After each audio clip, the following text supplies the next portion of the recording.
Assalomu alaykum hurmatli tinglovchilar. Xo'p, siz ko'rib turgan ushbu yo'l belgisi ogohlantiruvchi yo'l belgilaridagi birinchi yo'l belgi hisoblanib, 1-1 yo'l belgisi, ya'ni shlagbaumli temir yo'l kesishmasi. Ushbu yo'l belgi temir yo'l kesishmalarida, ya'ni shlagbaumli temir yo'l kesishmalarida o'rnatiladi.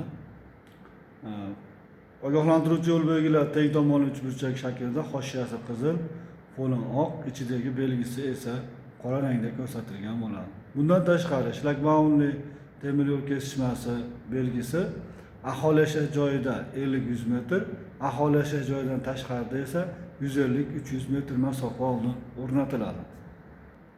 Demak, bu joyda ko'rib turibsiz, ya'ni ogohlantiruvchi yo'l belgilaridan shlagbaumli temir yo'l kesishmasi aholi yashash punktida 50-100 metr masofa oldin, aholi yashash punktlaridan tashqarida esa 150-300 metr masofa oldin o'rnatiladi.